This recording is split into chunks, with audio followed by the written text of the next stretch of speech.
बिस्मिल्लाहिर्रहमानिर्रहीम। यहाँ पर कलमा की किस्में हैं कि कलमा की 3 किस्में हैं, इस्म, फ़ेल और हर्फ। तो सबसे पहले हमें हेडलाइन को ही समझना पड़ेगा। तो कलमा कहते किसको हैं? तो आप ही की बुक के अंदर यहाँ पर आप देखें, यहाँ पर इसकी तारीफ़ लिखी हुई है कि कलमा वो अकेला लफ्ज़ है जिससे कोई माने समझ में आए। ये मुफ़रद की तारीफ़ है और मुफ़रद को ही कलमा कहते हैं। ठीक है, इस बात का ख्याल रखें कि मुफ़रद को ही क्या कहते हैं? कलिमा कहते हैं।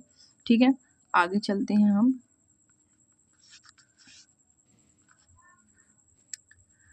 तो यहाँ पर देखिए, सबसे पहले यहाँ पर कुछ अल्फाज हैं, अरबी अल्फाज, इसको पढ़ते हैं। सबसे पहले है तबीबुन। तबीबुन के माने आते हैं डॉक्टर। दूसरे नंबर पर है मुस्तशफ़ा। मुस्तशफ़ा के माने आते हैं हस्पताल। तीसरे नंबर पे है दवाउन। दवाउन के माने दवा। उसके बाद है अलमरीज़ु। मरीज़ु के माने आते हैं बीमार।